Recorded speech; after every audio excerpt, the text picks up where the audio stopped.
कल्चरथॉन में आपका स्वागत है। दोस्तों, हमारा चैनल आप आज ही सब्सक्राइब कर लीजिए, लाइक कीजिए और शेयर कीजिए। हिंदू धर्म में तुलसी पूजन की बहुत मान्यता है। हर साल कार्तिक मास के शुक्ल पक्ष की एकादशी तिथि को तुलसी विवाह होता है। इस एकादशी को देव उठनी एकादशी भी कहते हैं। इसे देवोत्थान एकादशी, देव प्रबोधिनी एकादशी, देव उठनी ग्यारस के नाम से भी जाना जाता है। देव उठनी एकादशी को भगवान विष्णु 4 माह की लंबी निद्रा से जागते हैं। इस दिन से मांगलिक कार्य शुरू होते हैं। धार्मिक मान्यताओं के अनुसार इस दिन भगवान विष्णु के अवतार शालिग्राम की पूजा की जाती है और तुलसी माता से उनका विवाह करवाया जाता है। तुलसी विवाह के दिन माता तुलसी और भगवान शालिग्राम की पूजा करने से भक्तों की सभी मनोकामनाएं पूरी होती हैं और उनके वैवाहिक जीवन में सुख समृद्धि आती है।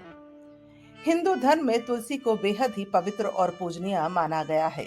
तुलसी को मां लक्ष्मी का स्वरूप माना जाता है और भगवान शालिग्राम को भगवान विष्णु का ही अवतार माना जाता है।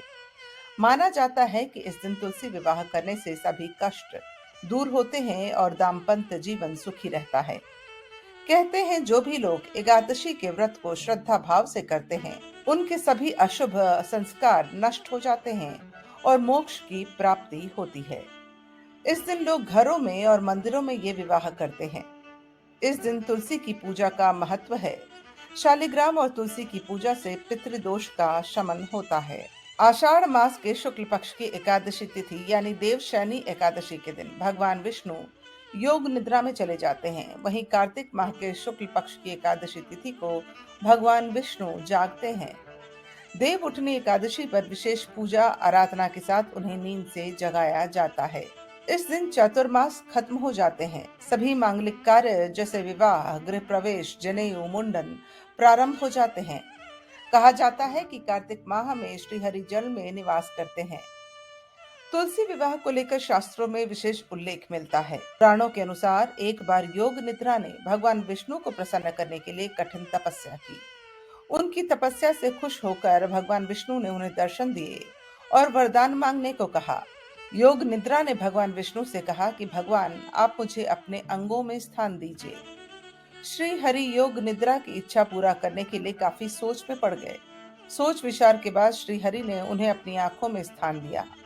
उन्होंने कहा कि साल के 4 महीने आप मेरी आंखों में विराजमान रहेंगी। तभी से चातुर्मास में भगवान विष्णु योग निद्रा में चले जाते हैं। इस दिन भगवान विष्णु की पूजा का विशेष महत्व है। अगर इस दिन कोई पूजा पाठ ना करके केवल ओम नमो भगवते वासुदेवाय नमः मंत्र का जाप भी करता है तो भी उसे विशेष फल मिलता है। ज्योतिषियों के अनुसार जिन भी लोगों की कुंडली में चंद्रमा कमजोर होती है, उनको जल और फल खाकर या फिर निर्जला एकादशी का उपवास जरूर रखना चाहिए, जिससे मानसिक स्थिति सुधरती है।